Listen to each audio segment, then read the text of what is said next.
Hello everybody and welcome to another episode of BrobusCast, the Death Battle Edition. I am your host Brobuscus, and with me today is ZDogg and no David. No, ZDogg! I use it before, but I don't care. Yeah, and we have a tremendous occasion. We have two guests. First off is the returning black-haired Richard Kenobi. Hello there. Happy to be back. And we have the not-so-motivated new host, your only mate. New host? I did not agree to this. Oh, new guest.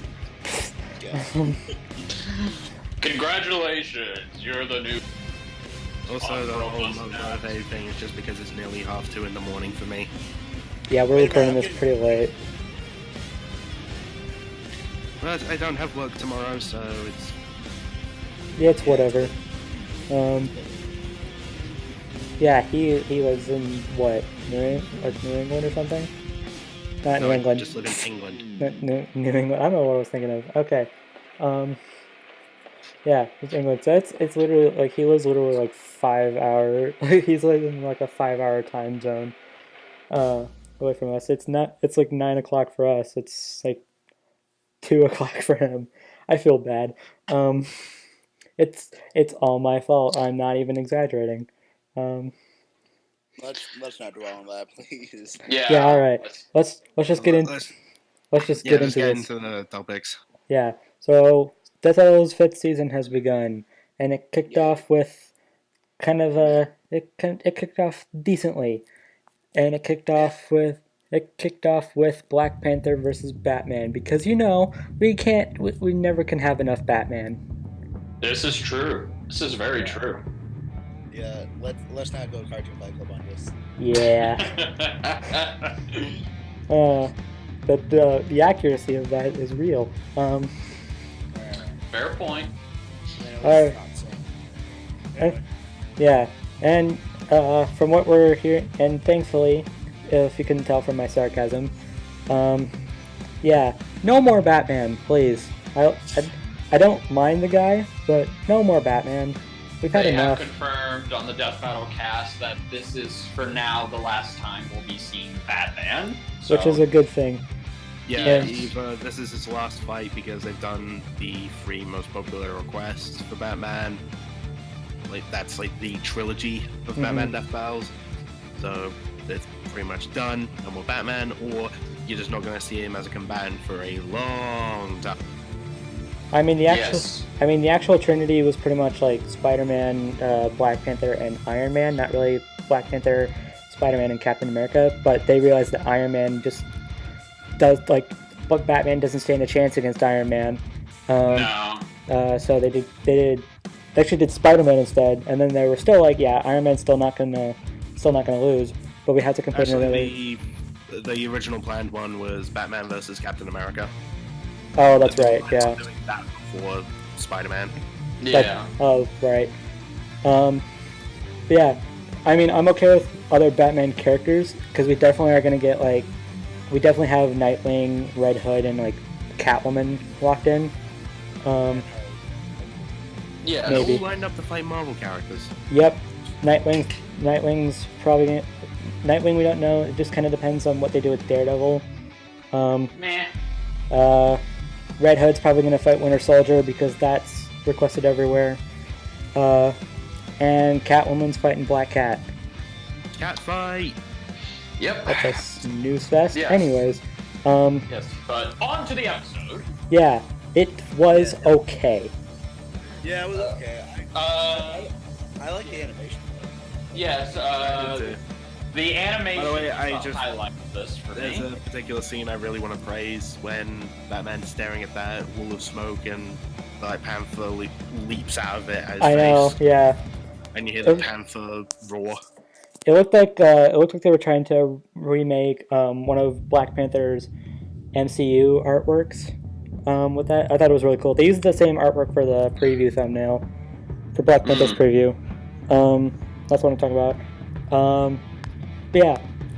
Overall, I felt it was kind of decent, but I do think it's I think it's good because of how creative it is. It's not so much that it was just they did a good job. Okay, they did do a good job, but I'm right there with you. The animation was probably the best. First of all, they're fighting. That's so much more creative than the other two fights Batman's been in, and I feel that Biorhythmic Studios, this was his first death battle.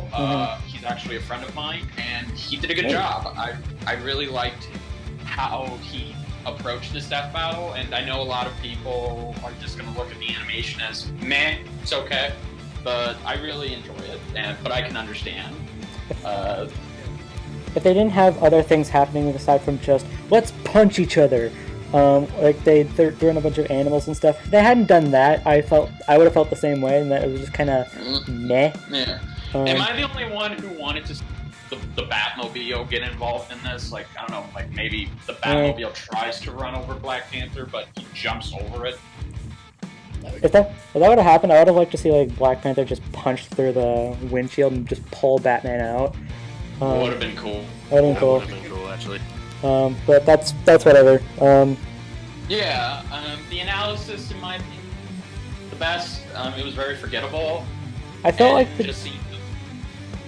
they could have explained a bit more. I mean, I do 100% agree with the results. I do 100% agree with Black Panther winning this one.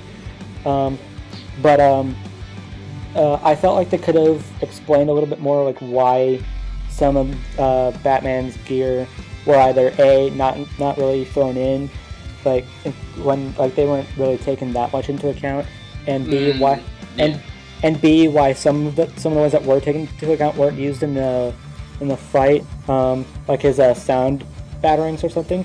But they made up for it by explaining everything in the cast like they always do.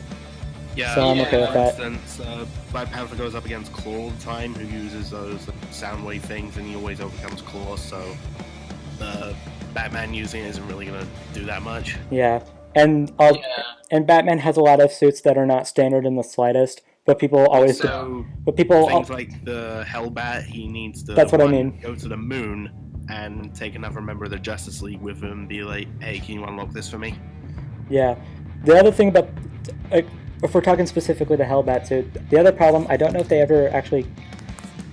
noticed this. I found this out from a couple friends of mine. The Hellbat suit is actually like a very dangerous suit to use.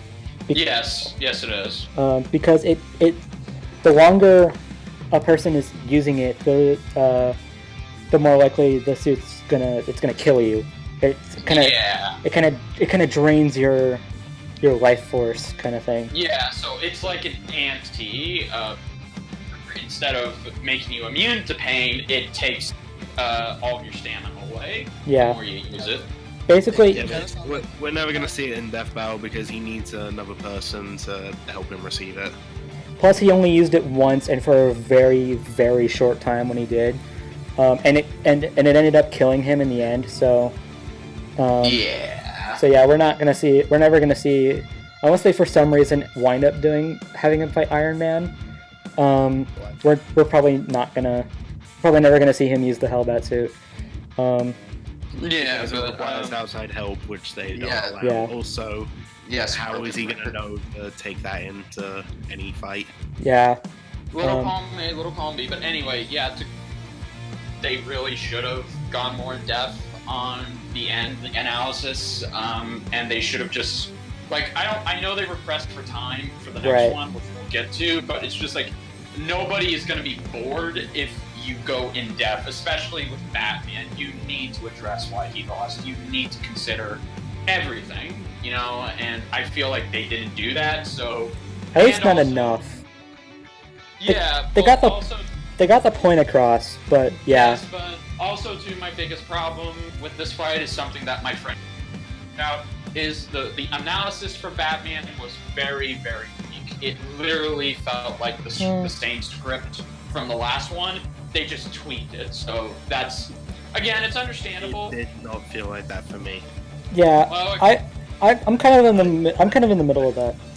Yeah, like I can literally tell you where both scripts match up point for point. So yeah, it I was can too. literally, yeah. So it's literally the same script. There were new things added, but overall, yeah, this fight was just okay. It's gonna grow on me, but I don't think this was a good way to start off the season. Right? You really should have done this a little bit. They should have went a little bit more into this, but for what we got, I thought it was good. Yeah. There's one other thing I kind of want to address. A lot of people asked, why didn't we see Black Panther's King of the Dead powers? Yeah. Yeah, they explain it on the cast that they want to represent the characters as they're most well known, like what people will recognize. Plus, the King of the Dead powers, he really just uses them to talk to the dead. And I think Bruce is going to be alright with him being like, hey Batman, hold on a second, I gotta talk to my dead friend. Yeah, but it would have been nice if they would have addressed that in the episode. But this does play into a death that they were talking about. I remember this, I laughed so hard. I heard this in the commentary, and I'm really glad they didn't do this. Basically, Richard. They were talking about Black Panther resurrecting Thomas and Martha Wayne, and they kill Bruce. Oh no! Like, devouring him alive. They said that on the cast as well. I was like, that's both hilarious and screwed up. Yeah, that would be even more screwed up than Pokemon vs. Digimon. Yeah. That was just, on one hand, I would have laughed so hard, because that's just hilarious. On the other hand, I would have been like, that's very screwed up.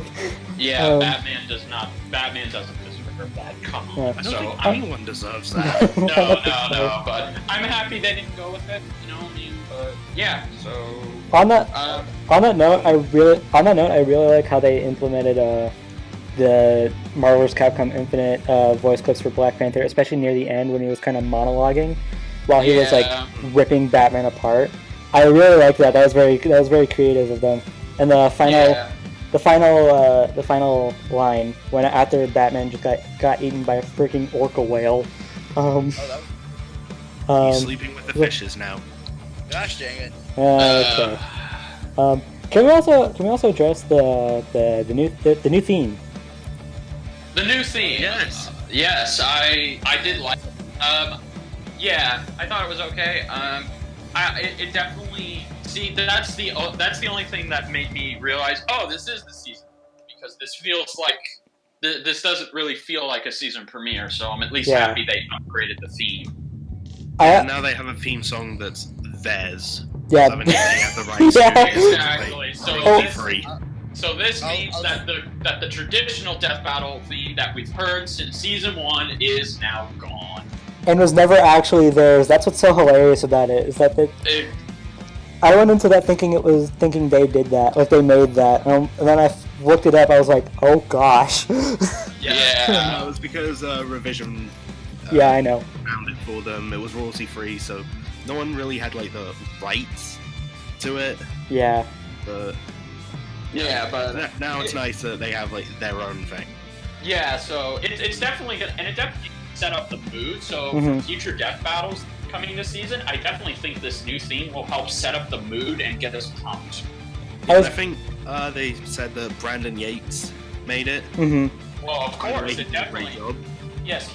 It definitely made like snippets of Whiz and Boomstick into the theme. Yeah, the theme is called Whiz and Boomstick. Yeah, it was clear that this was Brandon's style. Yes, which again, Brandon's a god. Let's just get that out of the way. Brandon's just an absolute god. Yes, he is. But yeah, I love this theme. I'm very surprised not many people talked about it. But I'm definitely excited to see it in action for future episodes of this season. Yeah, well, I prefer Invader as a theme. I feel this theme. I'm getting used to this. Yeah, the more you listen to it, the more you'll get used to it. I felt the change was definitely necessary, because the old theme was fine. It's just they've used that for way too long. That's for 4 seasons they've used it for way too long that it's permanently engraved in our brains every time we talk about Death Battle. Yeah, I do have one other reason I'm happy for the change of theme, because in a couple of my reactions when I have the Invader theme in the little snippets where I just discuss the analysis and try and come up with who I think will win. Yeah, those parts where I had Invader at that point were getting copyright. Yeah. Yeah. So, I know people like some people treated it as like it came out of nowhere. People didn't expect it. I'm like, do you guys not watch? Like, do you guys not pay attention to anything Screw Attack related outside of Death Battle? Because they talked about that a lot. They don't. Yeah. Like they brought it up, and I was like, oh, I knew because I walked into it. I walked into the very first second of it thinking, all right, so what's the new theme going to be? Because I know they talked about changing it.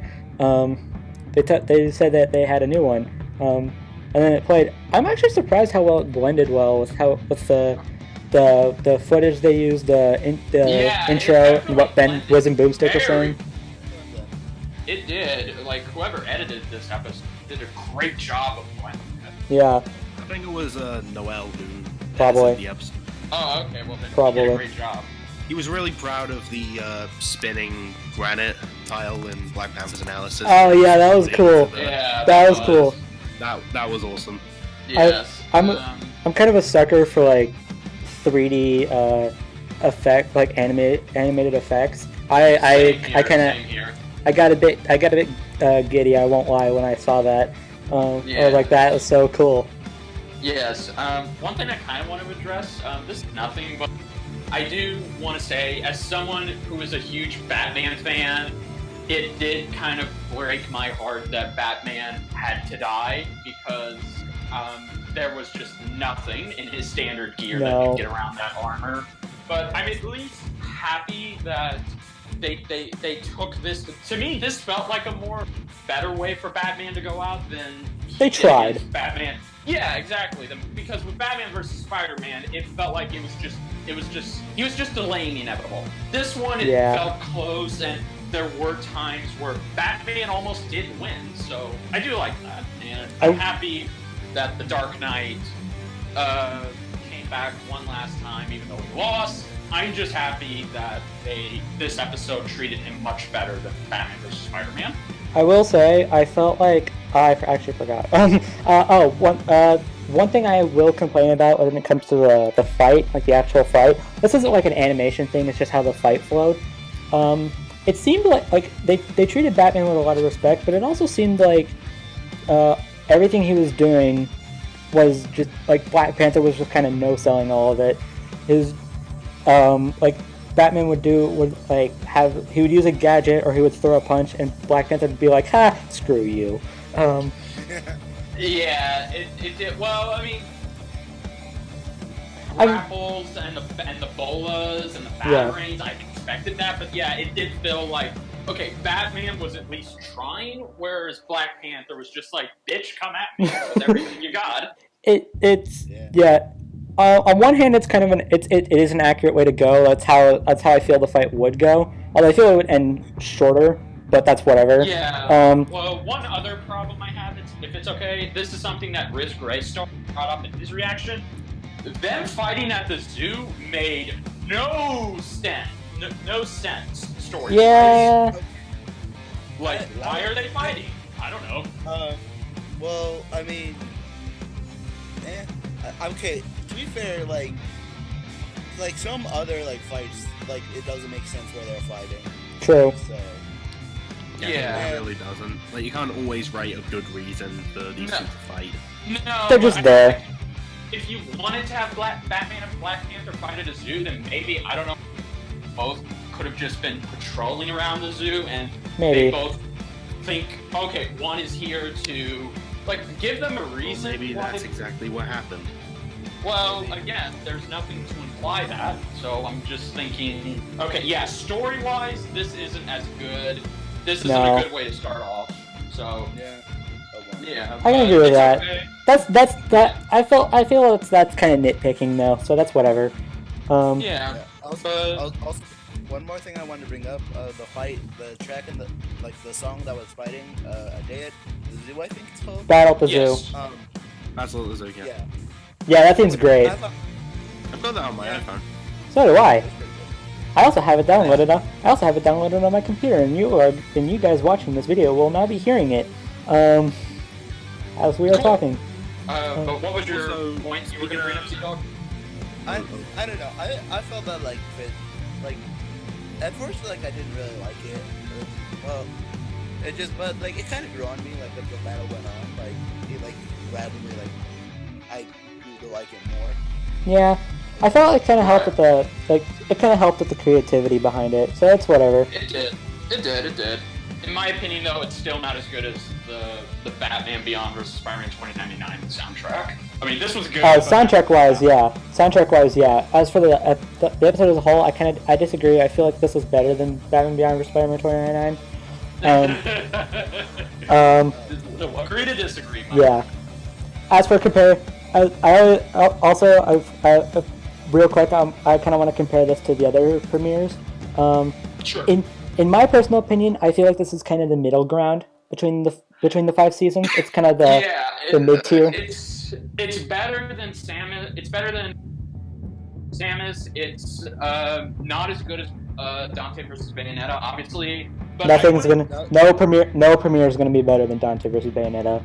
Yeah, that's true. But I wouldn't place it up there with He-Man versus Lion-O. But I would say this is 10 times better in my opinion than Warcraft versus Drake. Yeah, Lara versus Drake is kind of Alright, whatever. Well, everyone was talking about music. There was something I was going to bring up. Oh, Okay, what? The music that Batman was listening to in the Batmobile. Did you guys know what that was? I heard. What is that? Yeah, it's something called Kimi no Dancewa. yeah. Dang. I would look it up, but I would look it up on YouTube, but I have no freaking clue how to spell that stuff. I can put the link in the chat. Okay. Cool. Um. I agree with you. This wasn't good, but it wasn't bad. It's just okay. It's decent. in the middle.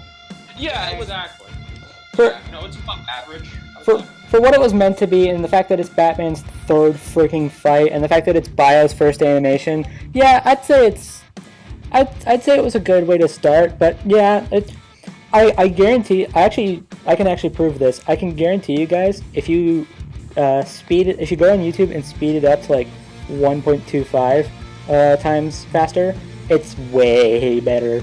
Well, I mean, like the animation anyway. Obviously, the analysis is still going to be the same, but the animation wise, it's better when it's faster. So I can guarantee you guys that. And I can prove it because I've done it. Well, take your word for it, my friend. Yeah. I'm still fine with it though. Yeah. Yeah, same here. It's slow and it's a repetitive Batman fight, but it's still good. Yeah.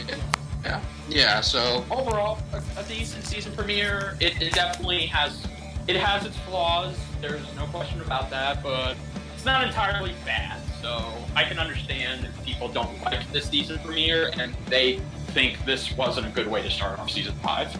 The guy. I can see where they're coming from, but I don't agree. They got it right. I mean, they got it right, and Batman ate the L he deserved, in my opinion. So it's fun. So I'm okay with it. Technically, I think the whale ate the L. No, Batman ate the L because he lost. And then again, like Batman ate the L, and then the orca whale ate Batman. I guess you're right. Batman ate it first, so that counts. Yeah, what you were saying there was a real mouthful. Yeah, well, don't let the Batman fans hear you. I don't give a crap. I don't give no craps. This is why I don't care. This is why I think Batman's really overrated, by the way. I'm pretty sure the Batman fans want his head on a skewer anyway, so I don't think this is gonna change anything. No, yeah, they probably wanted my head on a silver platter for years now. Yeah, I've been at this for a while. Okay. Moving on from. I'm probably gonna get another fan base wanting my head on a platter later.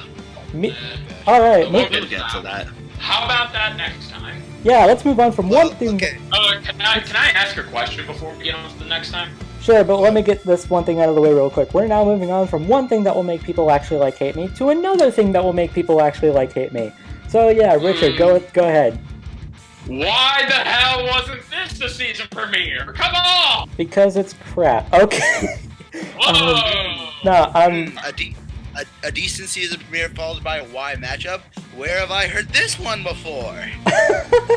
actually, wow, that's actually true. Oh my gosh. All right. Yeah, we're moving on to the second episode of season 5. Oh boy. Would you like me to announce it? Sure. The next episode of season 5, Raven from Teen Titans versus Twilight from My Little Pony. And Richard is raving about it. You're damn right I am. No. I'm fucking hyped for this. Richard's mic hates the fact that he had to announce that because it kept cutting out. Yes, it did. Yes, Yeah, it but did. I can still make it out. So. Yeah, I can still make it out. So I'm not going to repeat what he said. Okay. Well, Yeah. I feel like out of all of us, Richard is the expert on at least one of these characters, so Yeah, that's- maybe he can shed some twilight on the subject. Yeah, that's why he's Well, on. I am an expert. That's why he's on. But That's why he's I'm on not an here. expert on the comics. That's why he's. That's actually honestly why he's. That's actually honestly why he's on here is because he knows these two, and I have a doc. Yes, I am. I have a doc. I'm gonna announce this right now, even though people don't care. I was asked. Well, I wasn't asked, but I was invited onto the G1 fan blog again for this matchup, so I've been getting a bit of info on both characters. I'm focusing mostly on Raven, because I'm rooting for her, and I like DC and Teen Titans and stuff. So I'm focusing mostly on her for this one. But Richard could probably give some insight on what Twilight is capable of. And I can. Yeah, now let's sparkle up a debate about this. May Oh is, my gosh, man. May is not here for puns, by the way. He's here because we owe him. Yeah. He's here because we owe him an episode. This is true. Sure. But I feel better if you go about Twilight. I prefer to save the best for last, if that's okay. Yeah, but first, before we get into the nitty gritty of that, can I just say this? I'm just gonna get this one thing. This is why people are gonna hate me. Okay. This is Power through it. here's the thing. Can we stop having ponies in Death Battle? That'd be nice. To answer your We've question, only had no. so far. Yes, this is This is- about to. I We're never gonna not stop having ponies. I'm sorry. I want to stop having ponies. It's not just because I don't like. It's not even just because I don't like My Little Pony. It's just I don't. Why? It's just why. All their matchups are just why. You've learned what they can do, right? Yeah, Yeah, I know. Oh, uh-huh. Okay, well, also, too, there's nothing in the Death Battle handbook now that exists that says they can't do these matchups. So, Like if it was in the store. I know, Yeah. but it's just. and Every plus, too, it's not like this is going to be their worst episode to start. It's not even going to be like this episode is going to bomb in views. This episode will do just as good as the other 2 episodes. Maybe. I mean, in views, obviously, yeah, but in actual rating, that could be completely different. But then again, you never know what to expect when it comes to YouTube. Very true. So, yeah, but yes, I learned that with some videos I uploaded. I was expecting weirder comments in response, but yes. So But anyway, basically, so- if you can't tell from what I've been saying, I'm not a fan of this matchup's existence. Which is not it's not a new thing at all. But no. I had no idea. yeah, I'm not a fan. I like Raven and everything, and I'm glad she's in. Although, if I have to give this matchup one thing of positivity, just one thing. And it regards Twilight, so there you go. There you go, you My Little Pony fan base, and therefore Richard. Twilight isn't fighting Optimus. Thank you. Yeah, I saw that requested and I was like, why? Yeah, I exactly. think just because of Starscream and Rainbow Dash. Yeah. I fear the day. On one hand, I'm conflicted. On one hand, I await the day that Optimus gets into the show because he's my favorite character ever. Gee, really? I didn't know. Yeah. What a shock, right? On the other, Yeah, we can keep doing the sarcasm thing all day. yeah, pretty much. On the other hand, I fear they're gonna have him lose. Especially, whenever that happens, we'll talk about it. Well, if he does, it's not official, so... I know, but it's especially with how they've been talking about him as well as Transformers as a whole on the cast. It's very... I don't usually get like that emotional about it because they don't know everything. So it's whatever. Yeah, it wasn't as bad as these guys in the Transformers podcast they were doing. Yeah, shut up. They don't especially when they've only done like one matchup with the Transformers character, and they're doing another one, but that's not going to happen for a while. But so they anyway, haven't. Back to this matchup. No, I'm gonna keep going just for a quick minute. Then you can go on a tangent about this. Yeah. Wait, before he does that, can I get the thing I have to say about this out of the way? Sure, but let me finish. Yeah, I was going to. Yeah. So on the other hand, like all that said, when they were talking about, I think it was around the time of the wait for TJ versus Balrog.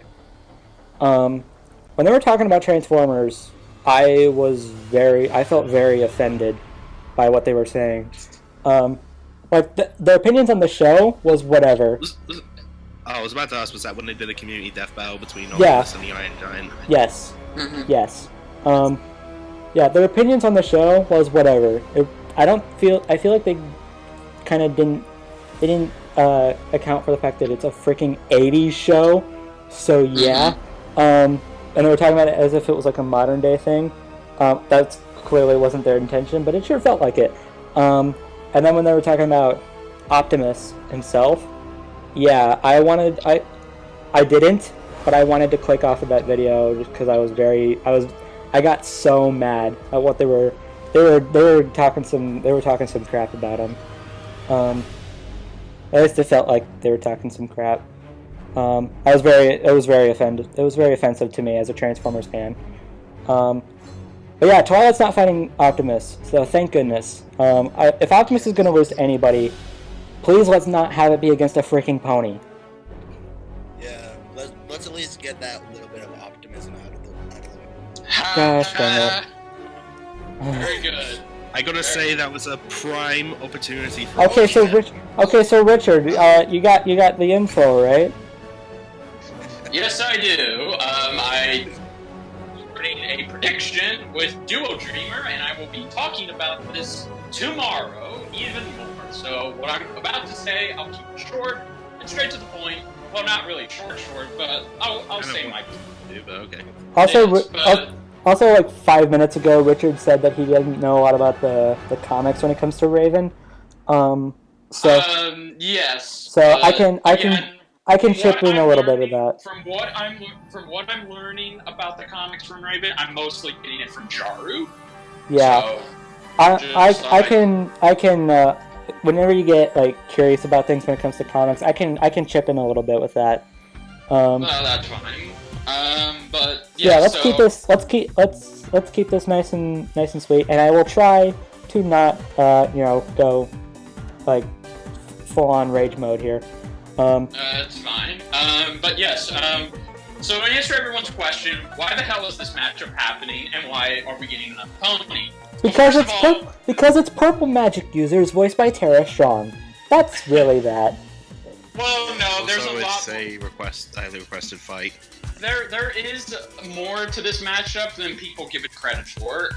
These two do have a lot in common. as you just said, they're both purple. One wears purple, one is purple. Both are empaths. Both use magic controlled by their emotions. Both can fly. Both can teleport. Both founded their own teams and became best friends with their teams. Both have been on crazy missions involving end-of-the-world dire circumstances. And finally, both are the most powerful magic users in their universe. So There's one thing you forgot. what was that? They both like books. Yes, of course. Yes, That's the that's best another- connection. That's the best connection. Yeah. So yeah, how about we have Raven go up against freaking Doctor Strange? Let's do that because they both like books too, and they both use magic. Yeah, unless I'm- you're Raven's eye, then I'm kidding. It was just a joke on how little of a connection that is. yes. So there is a connection between people don't realize it's not just they're voiced by the same voice actor. No, I mean in hindsight this does make Well, sense. they're going to be in the fight. Yes, they're yes. gonna be voiced by the one who did Top. I forget him. Yes, Kira Buckland. Yeah, Kira Buckland. Fun fact, she also voiced Twilight in a animation by Animated James, where Twilight fought Tails from Sonic. She's also voiced Twilight in a. So yes, there is a good. My point is there is a connection here. Now to kind of talk about Twilight a little bit. It should have been Phoenix. I'm just saying, yes. just pointing that out. It should have been. Again, if you wanted Raven to fight Scarlet Witch or the Phoenix, then Why you do you know. hate Raven so much? Yes, of course. Why do you hate Raven? She dies against both. She literally stands no chance. But anyway. So to talk about Twilight, she's more powerful than people realize.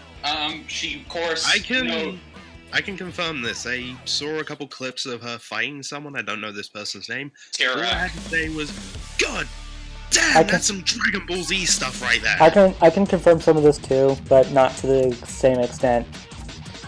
Yes, I mean, giant lasers, explosions, someone being slammed through mountains. Okay, I can talk about the giant laser thing. From what I'm hearing, I didn't do any research on Twilight. Well, to kind of step in, she only was able to do that because at the time she was fighting that enemy named Tirak, who could steal everyone's cutie marks and therefore their magic. She was, to save all the magic from princesses that rule over Equestria, the princesses gave their magic to Twilight. So Twilight was... Didn't Twilight's friends also do that too? Like Rainbow Dash and Pinky and stuff? They didn't. It was mainly just the princesses. So that's the only reason she was able to fight Tirak as well as she did, because she had all of the princesses' magic.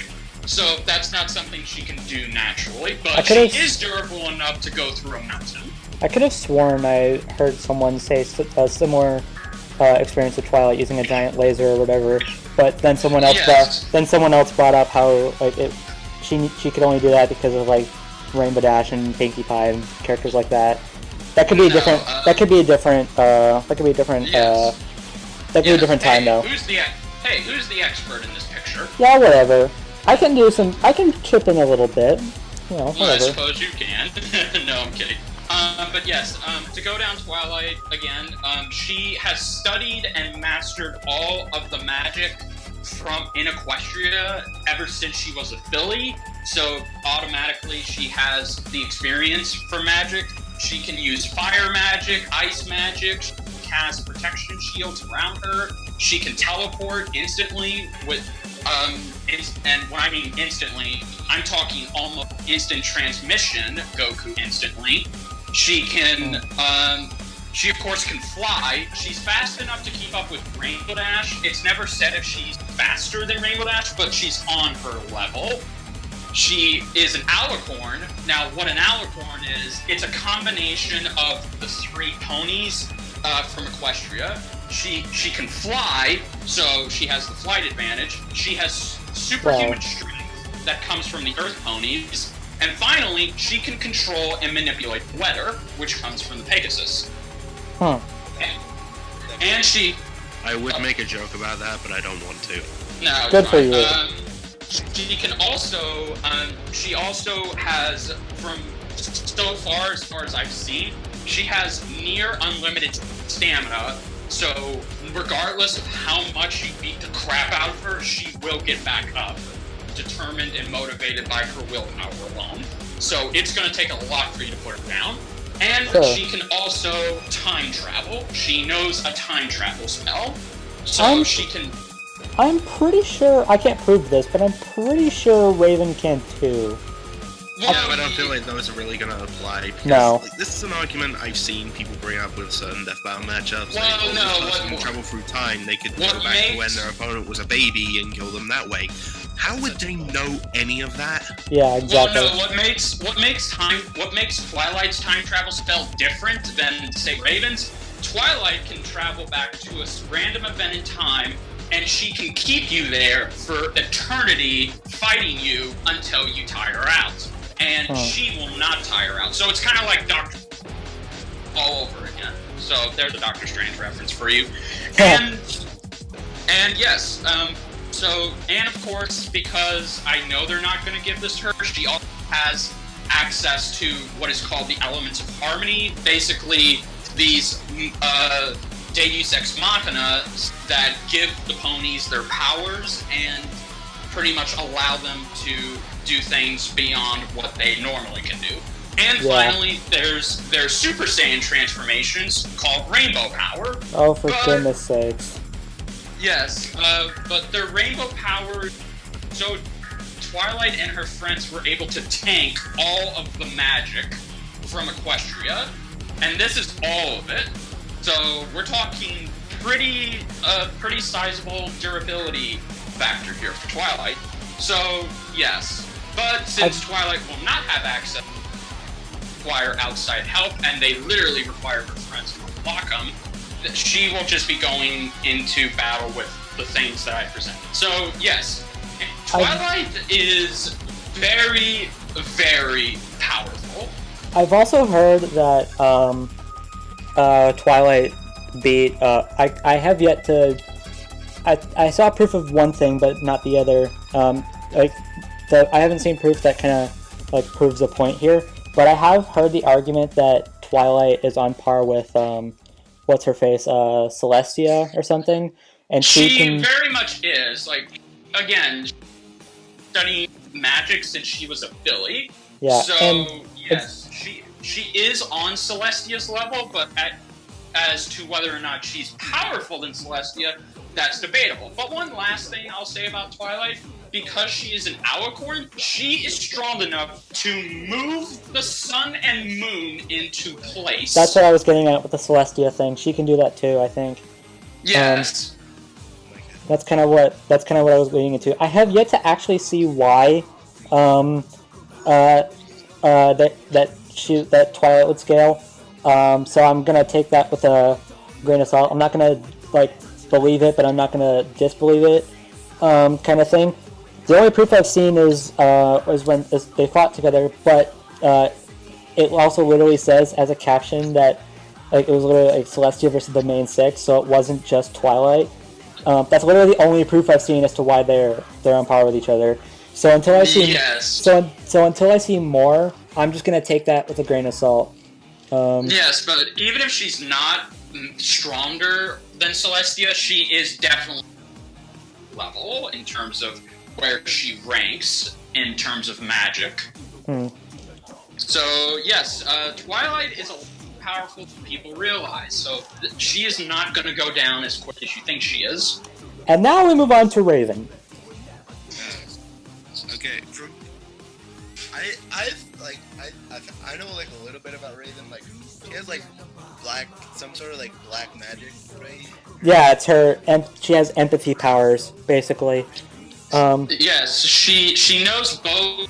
She knows both Azarath magic, and she has dabbled in the dark arts magic. So she does know a good, considerable amount of magic. But does she know a different variety of magic, like someone like Zatanna?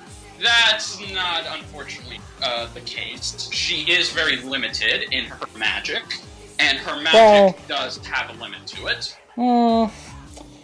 I don't know about that, but Raven does have a lot of different abilities she can use that could very well be helpful here. Like her whole powers focus on emotions, like her emotions, but she can also consume other people's emotions. She's like she can feed off of either good dreams or nightmares. Like it doesn't matter what emotion it is, she can absorb it and use it as her own power, basically. And we have to remember, this is a My Little Pony. You gotta remember that these characters they're very emotional, but they have a lot of different emotions. I'll get into that later. Why I think Twilight may win, but I'm not 100% saying she is going to continue. Yeah. She can. Raven can also sense emotions from miles away. I saw a scan of Raven stating that like she was a few states away, and she felt someone's emotion from that far away. And from what I've heard, it's even stronger. She can sense it more if it's fear, which I don't think that particular thing's gonna be helpful here. But the sensing of emotions in general thing that helps. She can heal people. I don't know if she can absorb herself. I don't know if she can heal herself.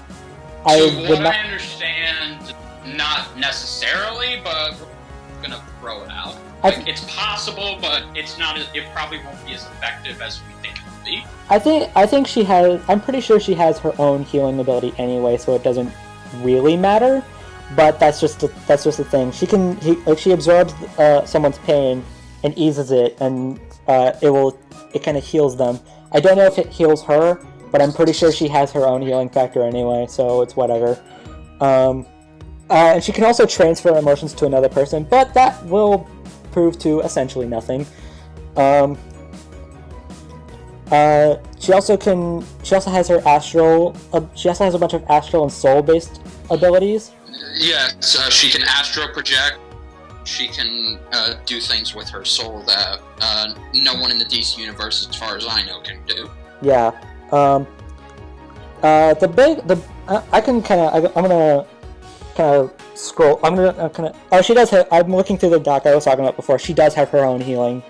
And she can also like Twilight, Raven can also fly. She can teleport. I'm pretty sure Twilight can too. Yeah, I literally just said she can. Oh, okay. I missed that. My bad. That's she right. She can control ice. She can boost the abilities of other people, but that's whatever. That's not gonna help. She can create illusions. She can phase through objects. She has telekinesis. And she also has her own super forms. First off is Demon Raven, where she gives into. Think of it like think of both of Raven's transformations as like the Ryu. Think of it like his Satsui no Hado and Power of Nothingness. Where Demon Raven would be more the Satsui no Hado. She can. It's where she gives into. Yeah, it's where she gives into. She gives into the control. She gives into Trigon's control, and Trigon is like a mad powerful character in the DC universe. And since Trigon is Raven's father, Trigon's been trying desperately to kind of get Raven under his influence, and if she goes, and Demon Raven is basically that. That's the whole point. She can alter her own body. She can create demons. She can absorb. She has attack absorption. She can manifest. She can summon a manifestation of Trigon. She can create copies of her allies. She can turn her soul self into a firebird, which kind of enhances the whole phoenix thing. She can absorb darkness. She can create magic cases. She can call upon demons and zombies and other monsters. And that's pretty much that. The problem is, it's the same problem with the Satsui no Hado. Raven doesn't want to go to turn into a demon. No, so she's most likely, even if she does, she's not going to give into it. So it's most likely going to be, in a dire circumstance, if Twilight has her on the run, she'll be like, okay, she'll use it, but she'll struggle with herself to give into it. So that is possible to leave her open. And that is where we get into White Raven, which is what I was confirmed. They're not using. No. Okay, I'll get to that. But let me cover this for a second. White Raven is what I was talking about before with the power of nothingness. It's where she basically, like, for the way I see it, it works the same way as the similarities between the Satsui no Hado and the power of nothingness. She starts out as a demon, but then she's like, I can't do this. I cannot succumb to the evil, and then she becomes White Raven. In this, she defeated Trigon. She can resurrect the dead. She defeated the Teen Titans. She read the mind of a wildebeest. Her telekinesis is strong enough to prevent an entire building from collapsing on her.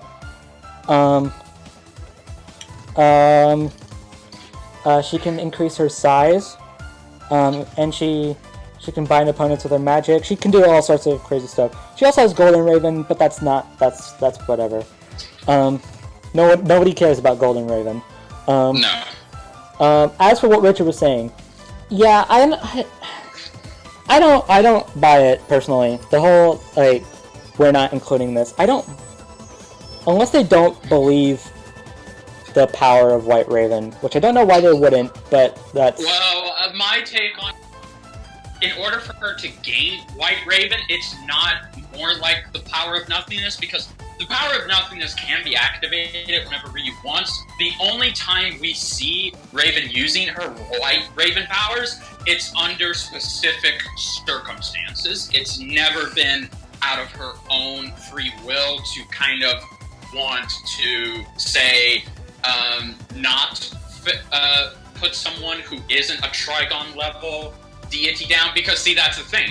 Why would she use White Raven against Twilight when Twilight, in her mind, wouldn't be worth using it? So maybe that's why they're not going to have it in this fight, because, again, if Raven were to use that, why would she want to go all out against Twilight?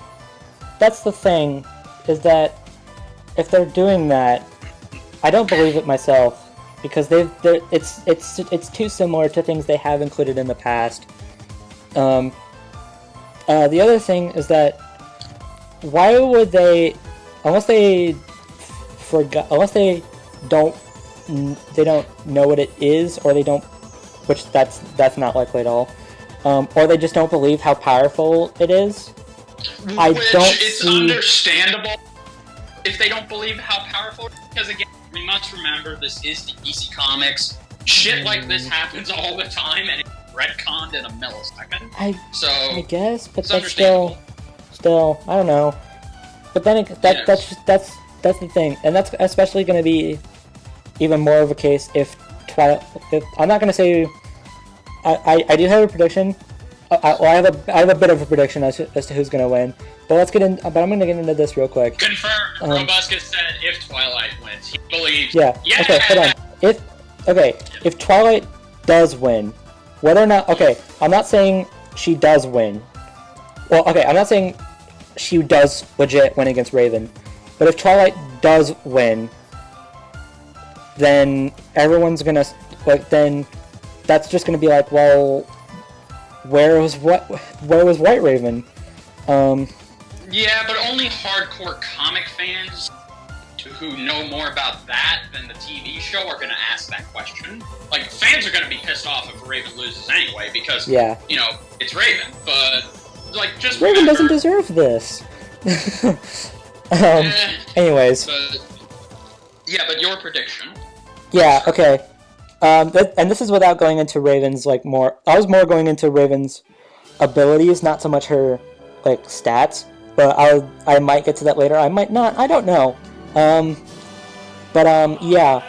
I am thinking, from what I'm seeing, we're still... The G1 team and I are still kind of digging in. We're like... The team itself is focusing more so on Twilight, because we haven't done that much with... It didn't seem like we were doing that much with Twilight. I don't believe it myself, because we've been talking about her more than we've been talking about Raven. But it's whatever. Yeah, I'm gonna say Raven, because she just...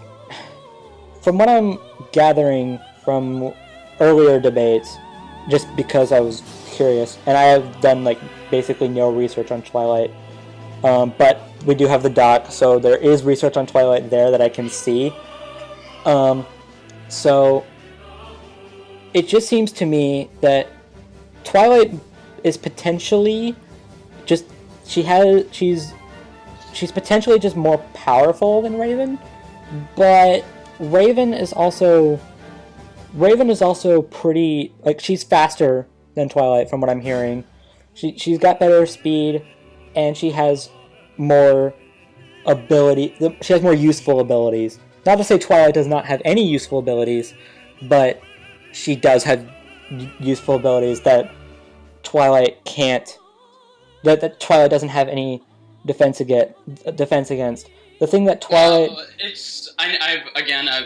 You bring up good points, but if it's okay with you, I would like to bring up two things you didn't mention about Raven, if that's okay. Sure. Okay, two things that are Raven's weaknesses, because first, the astro projection bird, that cannot... it's pretty much in tangent, so physical attacks cannot harm it. So if you tried to punch it, really wouldn't do anything. The only way you can harm Raven's astral projection form is if you use magic. And what does Twilight specialize in? Alright, fair enough, but still. And the second... Yes, agreed. But it's not something I'm going to say is going to be the deciding blow. The second thing is, if she is granted White Raven, that's fine, I guess. But see, here's the thing. All of these things that Raven has done, Twilight has done more and then some. Because whereas Raven has defeated Trigon, Twilight defeated a literal god who can warp reality whenever he wants. Well, so did Raven. Yes. Debatable there, but and also too. Raven, I've heard a lot of people saying, "Oh, well, Raven could take control of Twilight's emotions and all that." She could definitely feed off of it, but Twilight has too much of it. Yeah, like, here's the problem. Twilight has a strong will. She was able to survive not getting her emotions taken away from when Discord invaded Equestria. He had taken all of the pony's emotions away. Even her friends lost their emotions, but she was able to keep them and power through it. So that's one thing that's going to be quite... that's going to be countered, because again, since Twilight is a person who is strong enough to resist these type of things, even if Raven does feed off of Twilight's emotions, she's going to be feeding off of a different kind of emotion than she's used to. And the last thing I'd like to bring up, if that's okay, again, you brought up some great points, but like I said, Twilight has just been through a lot than you can possibly imagine, and regardless of how this goes, I do see this going interesting. Raven is known for having a short temper, and if she is calm and collective, but she does tend to lose her cool and just be reckless with wanting to just get the job done. In fact, as we've seen in the comics and in the shows, smarter opponents have been able to take advantage of this. So that takes a lot, though. Let's be fair. It does, but Twilight always keeps a cool head under pressure, so she will be able to take advantage of the situation. Because again, Twilight is very motivated, and she will stay calm. She is a good tactician, and she will come up with a good plan. I mean, Even if her plans fail, she's surprisingly able to just keep going. So she wings it after that. Yes, exactly. So I would say I'm not trying to overhype Twilight. That's not my intention. I'm just saying, like, this fight, to finish my bit, so you can finish your bit. This fight is going to be more closer than Batman versus Black Panther, in my opinion. That's a low bar. Let's be fair. Yes, it is. It very much is. I think that these two have similar things in their combat strategy and in their personal lives, but I don't see Raven getting an easy victory here. If it is possible, Raven can win, but again, I do think Twilight has a great chance to win here. So basically, you're saying that you're predicting Twilight to win. Not necessarily, no, because again, I'm only going off of from my research, but I'm a guy who likes to keep his cards close to his chest, so I'm going to wait until Death Battle releases their analysis to see, okay, how will this go? Will it go the way I think it's going to go, or will it go a different way? Because remember, Death Battle was not predictable in the slightest. No, it's not.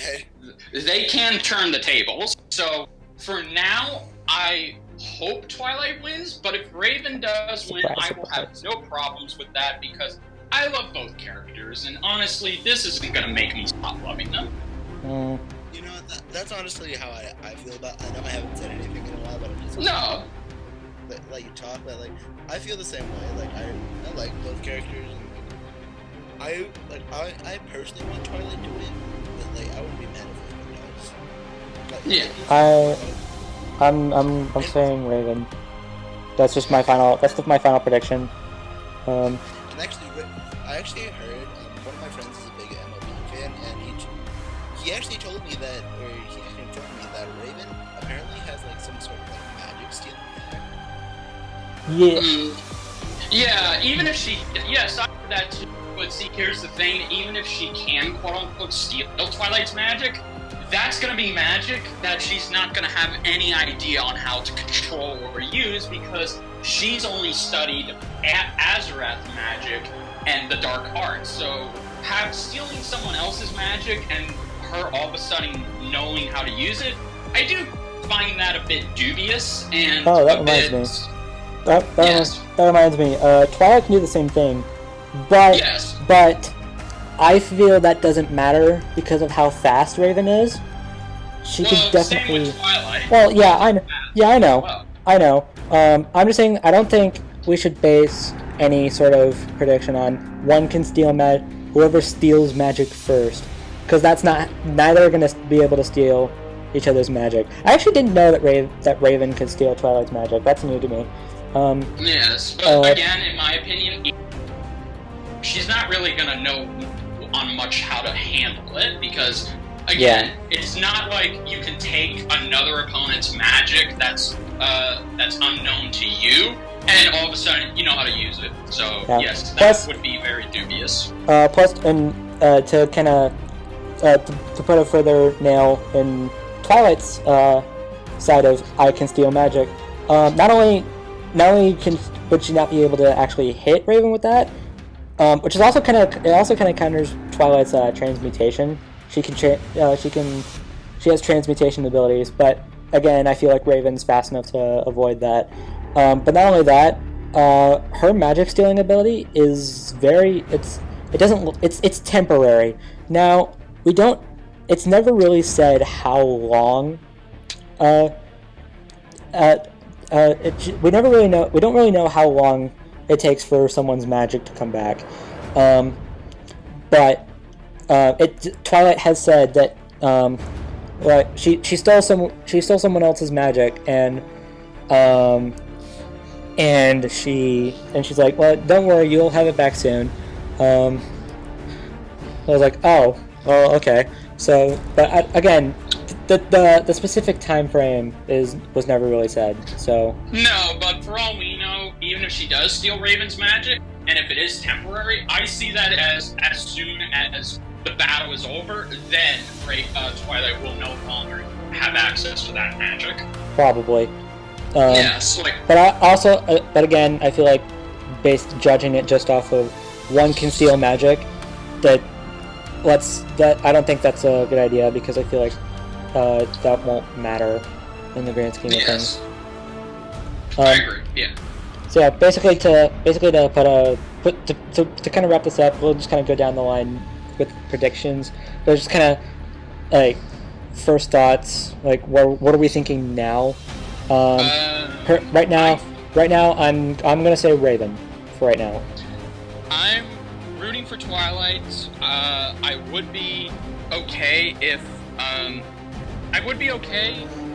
Raven won, because again, I love both characters. But one prediction I will make. This is something I can say is going to happen.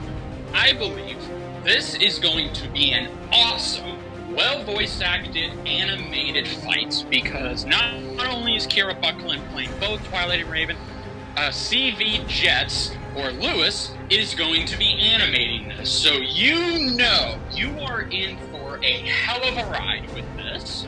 It does depend on how much Jets can do with it, because he can also be very limited on what abilities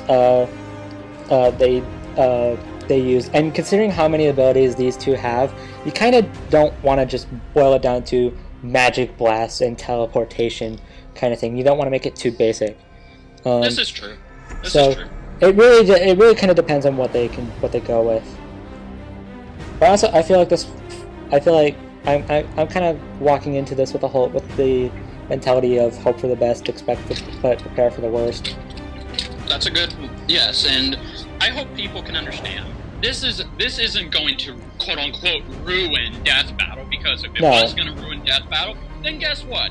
We'd be out of a job, Nerdbender would cease to exist, and you all would not have entertainment. So no, what would ruin it is if Twilight kills Optimus Prime. Well,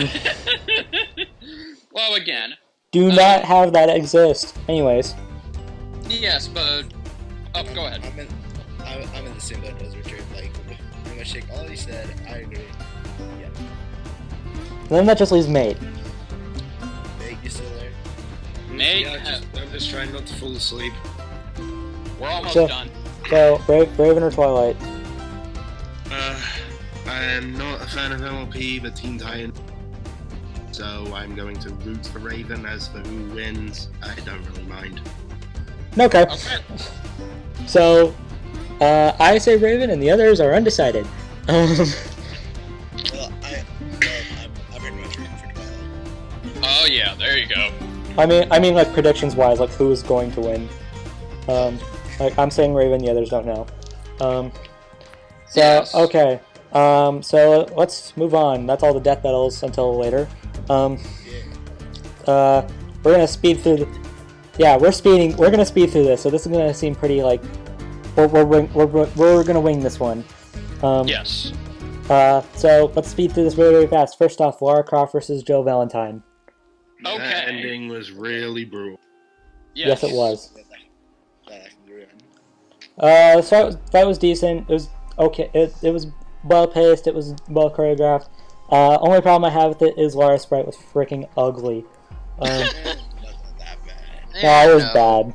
I've seen worse. True, but I feel it should have been 3D, but that's just me. Understandable. And Jill has a model too, so it's whatever. Whatever. It's okay. All right, that was quick. Yeah, okay. DBZ Royale, Krillin, Tien, and Yamcha. Had high expectations for this one. Turned out differently than I expected, but overall, I would say it's okay. Yeah, it's okay. My issue with this is that it was too short. Like less than 2 minutes is not enough for a DBZ fight. Agreed. But it was Especially for a battle. yeah. But for what it was supposed to be, it was decent. Not the best we've had, but overall it's okay. Yep. And then Nate didn't talk. Yeah, it was alright. I still like the idea of it, and I could maybe see it becoming a death battle because I remember Ben tweeting that he liked the idea a lot. Yeah. Maybe Yeah, I could see this that. will inspire the DBX. Though DBX wise, I'm still waiting on Sun versus Kim. Yeah. Metal Gear Rising music. Let's freaking go. Okay. Getting that gushing out of the way. We move on from gushing to drowning. Mewtwo versus Frieza was bad. Well, I wouldn't say it I was bad. really don't like this matchup. I don't like the matchup. I don't like the matchup either, and the episode was. The matchup is not that good. I'll give you that, but I will say It's terrible. this is much better than the first Frieza versus Mewtwo. Although Well- I was very well, yeah, disappointed. Close out of water.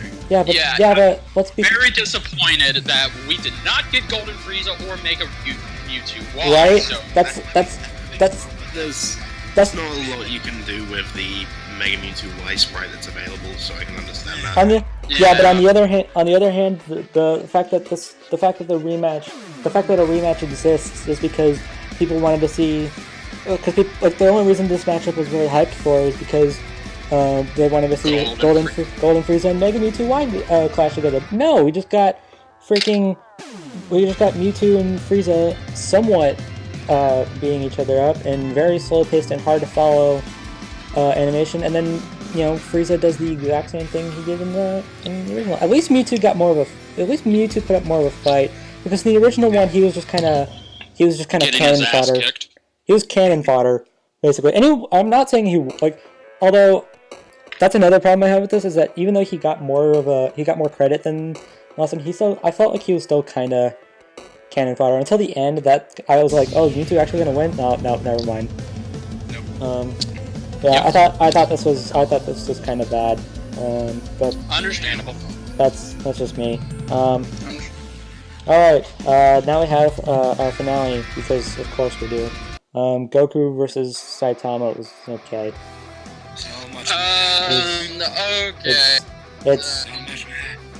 not. It's another not bad, not good. It's Okay. Okay. There was I one love. thing I found really funny about it when Gohan showed up at the end and tried to fire the Masenko and it just bounced off of Saitama's head. I hated it. I hated it. I laughed at first, but then I was like, oh, that's they dumped on Gohan. That was whatever. Okay. To be fair, Akira Toriyama did that long before. Anyway, it was just meh, in my opinion. Yeah. It, Like, the fighting itself was pretty good. Like, yeah. in like the first 2 rounds, but like, I'll admit my main problem is that Goku lost both rounds. Like, Right. My personal. Goku got. It reminded me a lot of Saitama's last one at Melee against Superman, and that while he didn't do as much as his opponent, he kind of just no-selled everything and then just kind of beat the crap out of it. That was one of my main problems with this. It's just like, okay, this is Super Saiyan Blue with Kaioken, and the first Ultra time Instinct. we see. This is the first time we see Ultra Instinct. I can understand, they wanted to keep up Saitama's appearance, but oh my god, could you Goku- please? Ultra Instinct. How could you not have? Goku got his butt kicked. I actually wanted this to end in a draw. That's what I wanted. Because, okay, if Saitama's going to win the first round with Blue and Kaioken, okay, I'm fine. But it would have been cool to have Goku win with Ultra Instinct. I'm like, well, shit, no one wins. It would have been nice to end it on a draw. But, nope. The bigger problem is that they, while they made Goku look cool, he was getting, let's be honest, he was getting his butt kicked. They tried to hide it. And in my opinion, I think they failed. It's the same thing with Superman.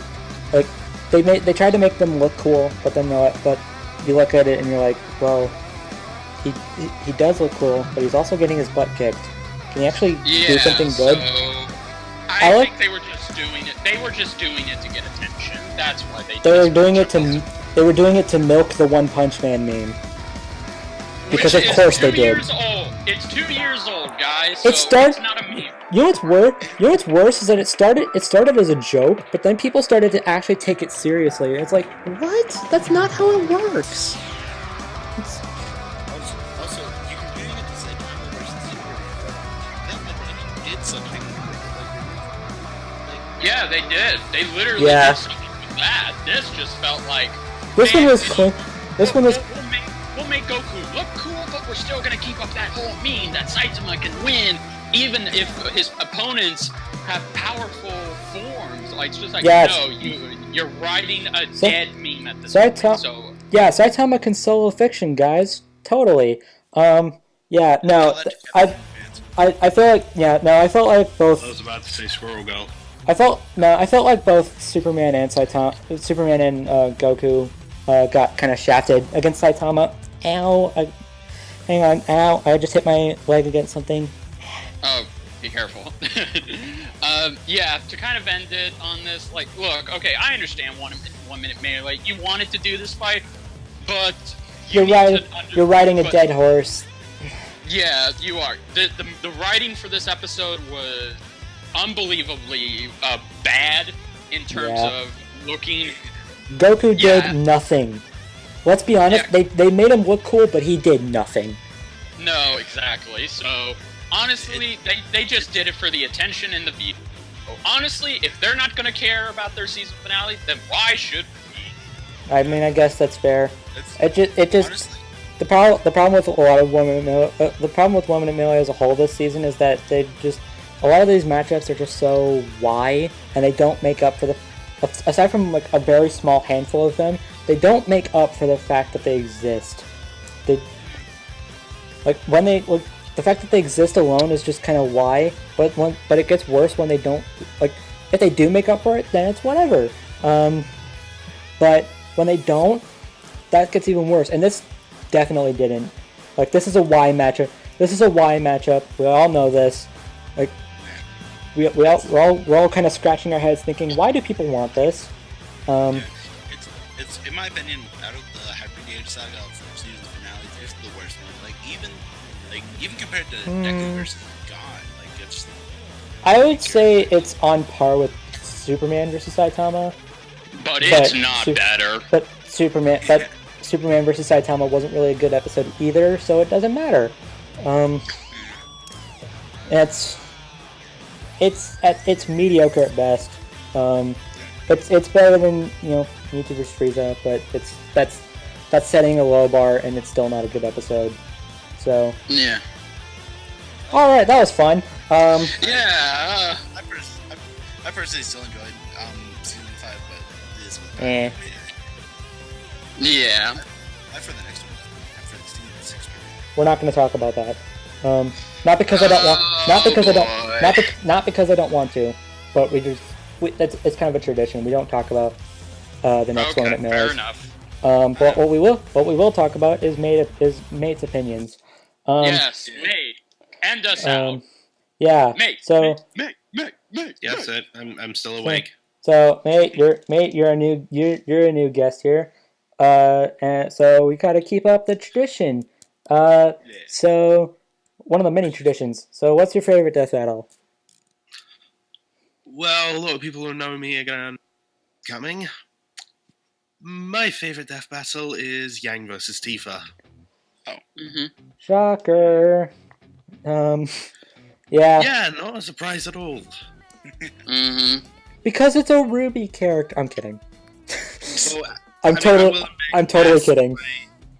The fact that Yang is one of my two favorite Ruby characters, we'll get to the other one later. And my And the favorite. fact that she did win, it helps, but it's not the main reason. Yes, it is. Okay, I'm sorry. I'm done. You can go on.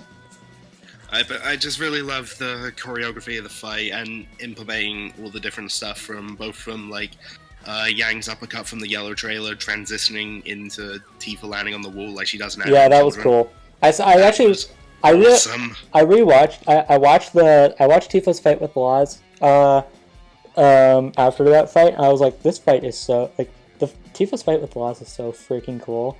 I actually like a month later, I think I actually got around to watch Advent Children.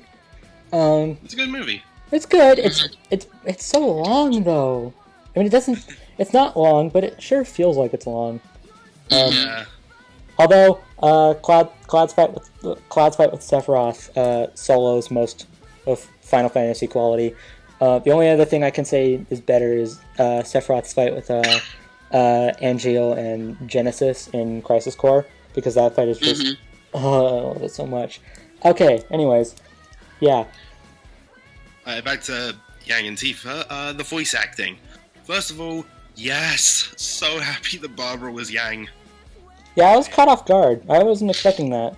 I mean, I understand, but when I watched the Yang preview and Barbara was on, I was like, oh, huh. I was so happy then. In fact, I remember seeing Rooster Teeth and Barbara comment on the Hercule vs. Dan saying, oh, watch until the end, and Barbara's like, that ending though, hashtag yes. I missed that. Okay, that's interesting. And yeah, I saw that thinking, oh, please tell me Barbara's gonna voice Yang. And I was so happy when she did. I will say, I'm not gonna go into like anything like critically, but I will, because I'm kind of neutral on this episode. Like it's not. I don't think it's. I disagree that it's the best, but that's whatever. That's opinions. I definitely don't think it's bad, but I'm also just kind of I'm on the fence about it, kind of thing. I will say the one thing I had an issue with was Tifa's model.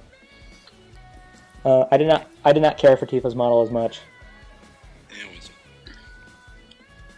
It blended with Yang, but it doesn't blend with it doesn't look a lot like Tifa to me. But whatever. Looks like David to me. Yeah. It's whatever. Also, I still really like Tifa's voice acting. Tia Ballard did a great job. She was okay. And if Tifa ever comes back into Death Battle, I would love to hear Tia voice Tifa again. That was okay. Maybe. I'm saying all those things that just completely contradict what Maid is saying. He's like, I'm imagining him just thinking in his head, how dare you? But I'm too tired to do that. Yeah, whatever. I felt this fight was kind of just, it was okay. But I definitely I know Maid. I know he's. And, he's a like, fan. I know a lot of people try and say, "Oh, it's wrong," but all the reasons I'm neutral. Try and say it is. I'm neutral. It's all BS.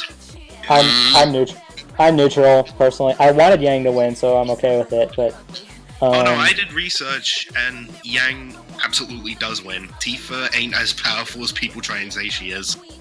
I'm gonna stay out. I'm gonna stay out of this because on one hand, I don't really know, and on the other hand, it's because a lot of people try and scale her individually to Sephiroth, which is blatantly wrong. I think they're more scaling her to Supernova because she tanked it against when they were fighting. I still think Sephiroth. that's a stupid means to go in about because we don't know exactly what happened in that fight. We just have gameplay to go off of. And speaking of gameplay, there is an option to not even have Tifa in that. True. And we don't know exactly how big of a contribution each individual person made. For all we know, Tifa got knocked out right away. Fair. Didn't contribute to the rest. We know Cloud was there, so we could probably scale Cloud to that. We could probably scale Cloud to that, but that's besides the. Not really. That's not important. I do have a bunch of other reasons as to why Tifa ain't as strong as people try and say she is. We're gonna have an essay. Yeah, for instance, she gets put in handcuffs, and does she break out of them? No, she does not. She just, stays in handcuffs unless. And I've seen people try and say, "Oh, Tifa's like solar system level. She could wipe out a solar system." It's because of the solar. It's because of the supernova thing. Yeah, wrongfully scaling, but unless you're trying to tell me that these are galaxy level handcuffs or something. My God. I think we found the most powerful weapon in all of Final Fantasy. It could be binding handcuffs. It could be.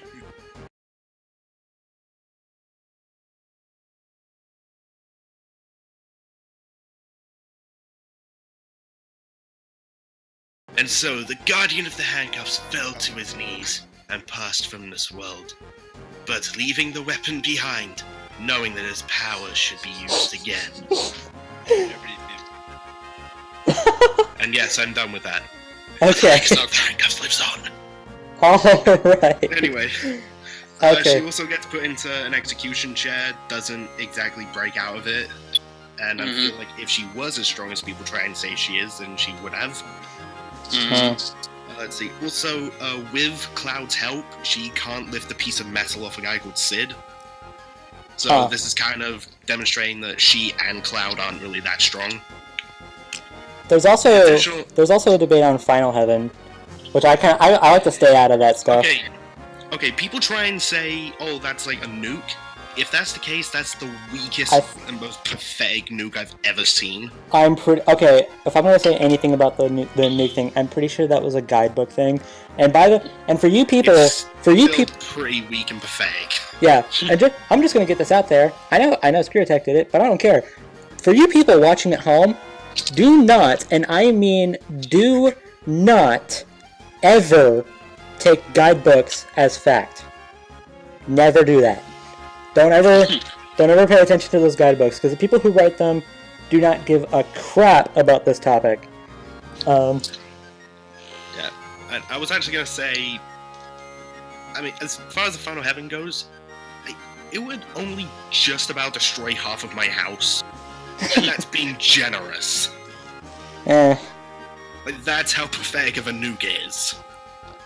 Also, if it really was like a, 50 megaton nuke, then how does Tifa not kill herself and her friends every time she uses it? Because it's the whole thing of attack potency scales to durability, which I don't have a problem with that. I don't have a problem with that at all, but still.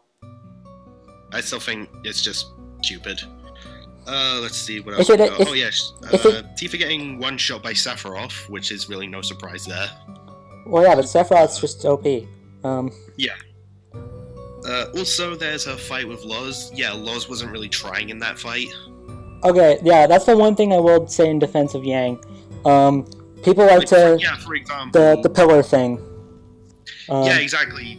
Tifa gets pinned up against a pillar of her own, which is significantly smaller. I actually had a friend do a calculation on how much force it would take to break this pillar and completely shatter it like Loz did. 800 tons. I'm also pretty sure that they were like, in defense of the pillar thing, I'm pretty sure that there were a few pillars, like it wasn't just like one pillar, it was like two other pillars kind of like connected, I guess. Yeah, and Yang got smashed through a total of 4 pillars altogether. I mean, yeah, I know, but so either way, Yang still comes out better. Yeah, here's the thing. What I was getting at is people think that Tifa was actually smashed through the pillar. No, she wasn't. She just took a blow which like destroyed the pillar. No, she was still there with the pillar. You could see her get thrown. So it's not like she got busted through like people say she did. Although the fact that she took hits from the guy who did destroy the pillar, that's good. Yeah, but as I said, he wasn't really trying, evidenced by the fact that, after he gets thrown to rubble, his phone rings, he just answers it casually, like, look, she's not here. No, I'm not crying! Okay, fine, I'll be there and I'll break the girl. Waz is funny. Up, boom, ends the fight. Waz is a funny guy. Anyways, and yeah, I know people like to scale down Yang's pillar feat, which is whatever in my opinion. It doesn't matter in my opinion. What they did, the only problem I have is that they treated it as if she was smashed through just one pillar. No, she was smashed through multiple. But yeah, if she was, lowballing to try and make it seem like, you know, it wasn't that far of a gap. But I'm gonna be fair here though. If she was smashed through one pillar, then I would agree with what people were saying about it. But she wasn't. She was smashed through. I only come to 3, but I could go back.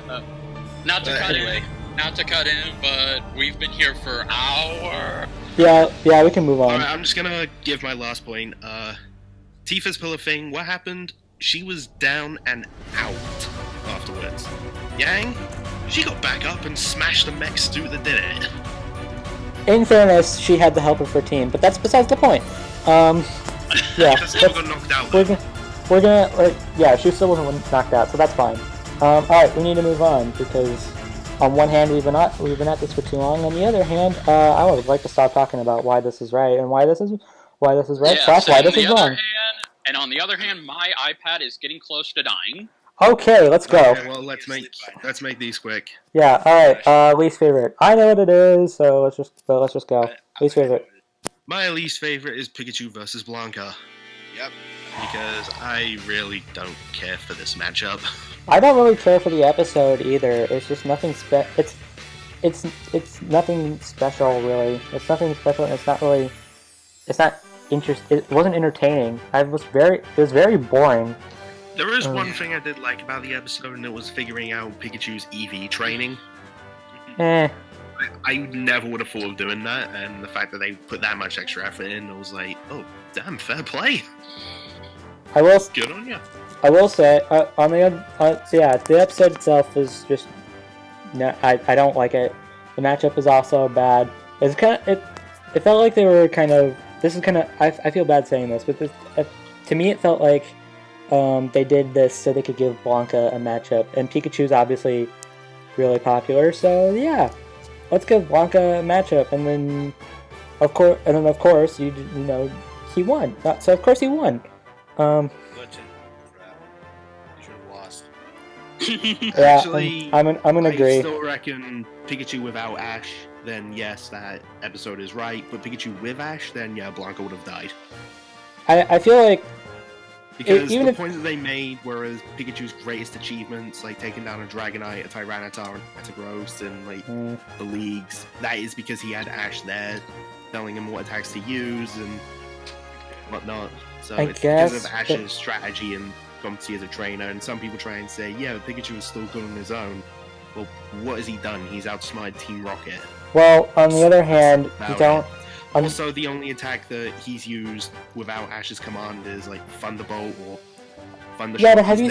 Okay, I'll be fair, this was way after the fight came out. Have you seen the new feat that Thunderbolt did in the new movie? You mean that one when Pikachu speaks? Yeah, I linked the feat in the Nerdbender Discord. He basically shoots Thunderbolt in the sky, and it's so powerful. It not only does it create an explosion where they're at, but it can also part clouds. And parting clouds is just like, holy crap.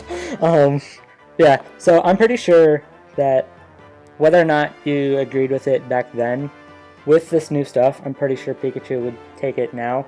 But I don't really personal about that seriously anyway. Yeah, in my personal matchups and say, oh, this is wrong, and in my personal opinion, though, I'm just like, eh.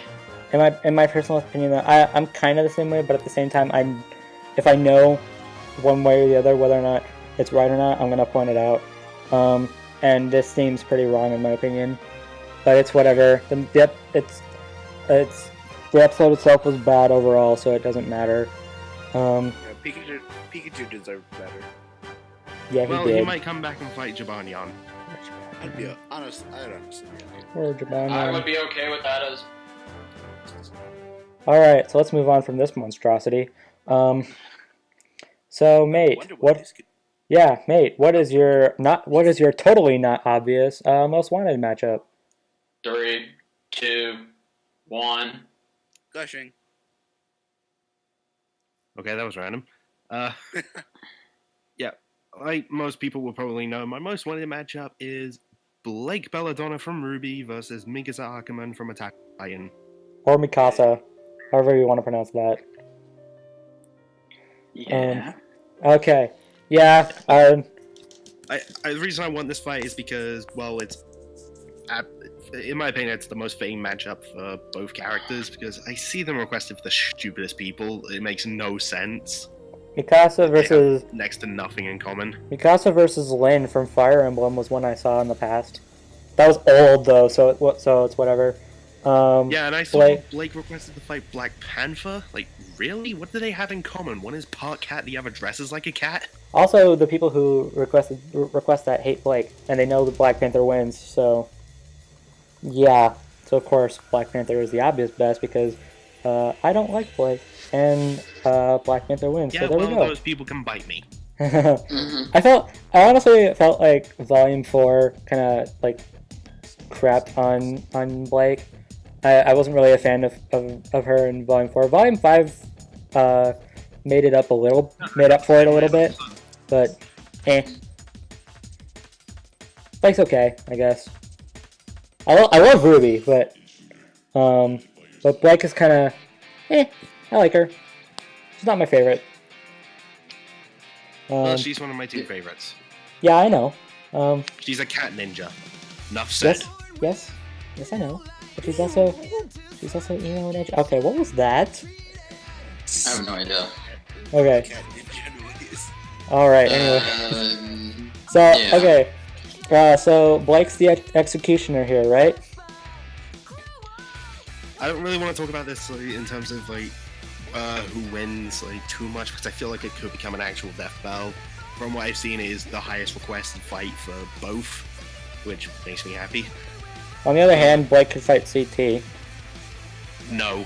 Okay. I know. People say that this fight is one-sided. That matchup is even more one-sided. I'm sorry. Yeah.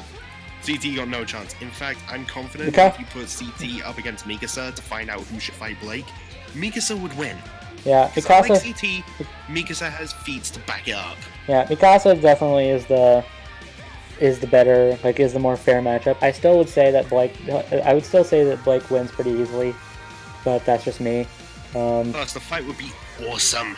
Would be. Yeah. Especially yeah. It would probably yeah, absolutely. He loves both Ruby and Attack on Titan, and there's 3D models for both. And if you're doing a fight with a Ruby character, it has to be in 3D. Although I shouldn't trust what Torian likes because Torian doesn't know squat. Whoa. He doesn't. Have you not been keeping up? I do. The guy doesn't have a clue. Who's the guy from Lord of the Rings with the axe? Is it Gryffindor? I'm not kidding. I'm gonna be blunt about it because it's hilarious. The point is, he would make this fight amazing. True. Yeah. And there's one other thing I want to address. Some people have yelled at me like, "Oh no, you should wait until it gets a Titan form or something." First of all, I don't want that to happen because I feel like she doesn't need it. Plus, it wouldn't help. And also, because of something about Titan forms in the manga, I really don't want her to have one. Yeah. Mikasa having a Titan form would be bad. I don't like Mikasa, but anyway. Although I don't really care for Attack on Titan either, so whatever. But I could also say the same about Blake for possibly becoming one of the seasonal maidens. No. Let's not. I would. That'd be awesome. I'm just saying you could apply the same argument. Yeah, but again, let's not. I don't really care for the idea of having a member of Team Ruby becoming a maiden. Not really into that. Well, honestly, because of something that came up in Volume 5, I feel like the next Spring Maiden might be obvious. Still, I'm not a fan of the idea of that. I don't even know why. It's just I'm not. There's one thing I spoke to Max about. He had this decent idea for what to do. I'm on 12% here.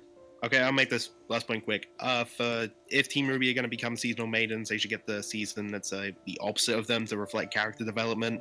The best one was Weiss becoming the Summer Maiden to fully embody the defrosting Ice Queen. Also, so and show also how much also more so we of a can warmer person she's become. Like also so we as can give the middle seasons finger go to on. winner to also so we can give the middle finger to Winter Schnee. I'm kidding. I'm kidding. If that joke wasn't obvious, I'm not. If that joke didn't make it obvious, I'm not really a fan of Winter. Yeah. But that's whatever. Yeah. Yeah, Winter's not as bad as the rest of the family. Yeah. I think that's Anyway. true.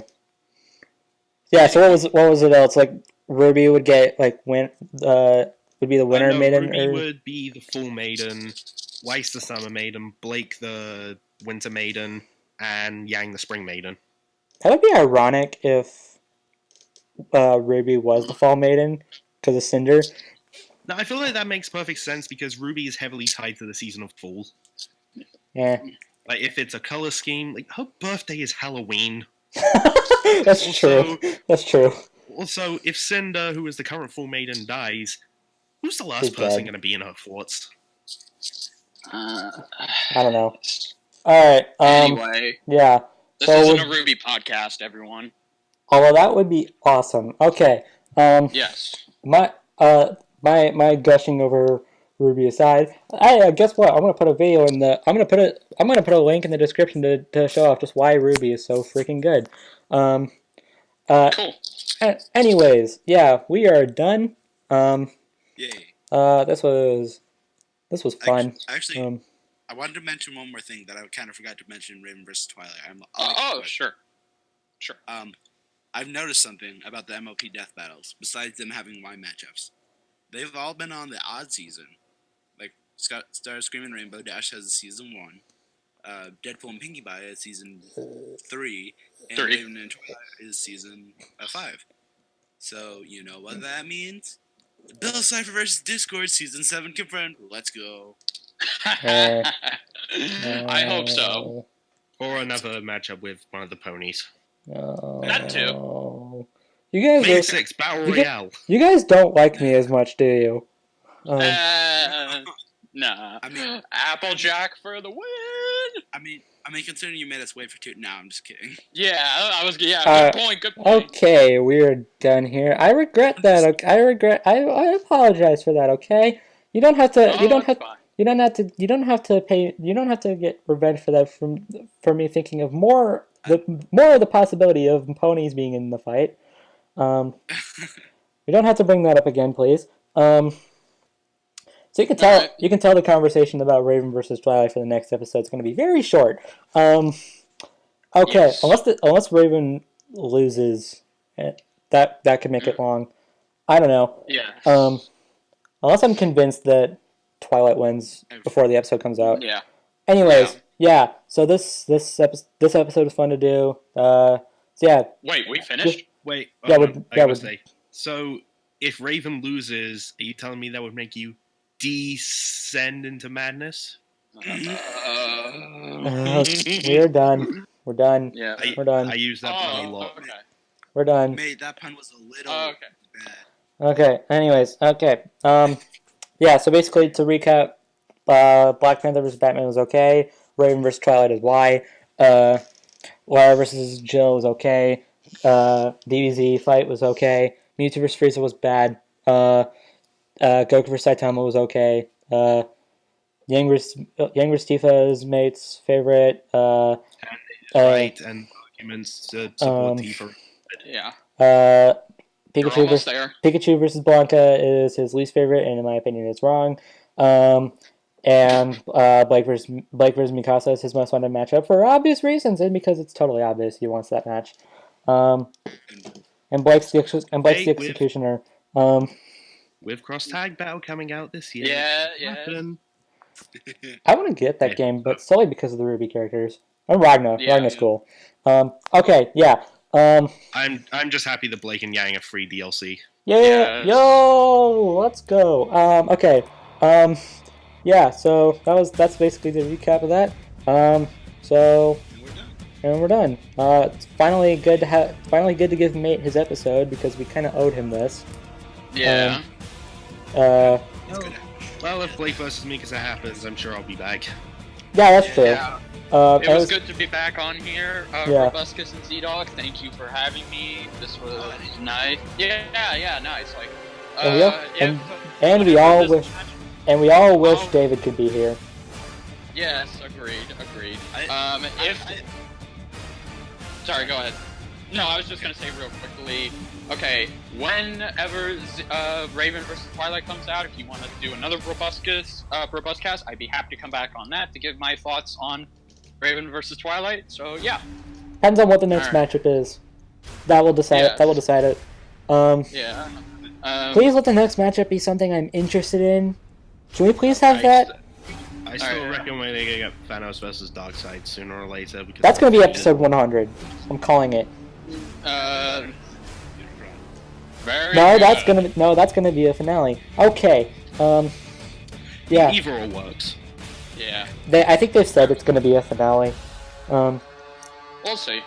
But yeah, so not to cut this short, I've Yeah, got to we're- get going. yeah, I'm we're on done. 5% battery. Oh my gosh. All right. Yeah, we're done. Yeah, And we'll end it here. 4 in the morning for me. Okay, Yeah, let's go. All right, so thanks for watching, mate. It was good to have you on, Richard. It was good to have you back. David's not here. Oh well. And we'll see you guys next time. Bye, everybody. Bye. I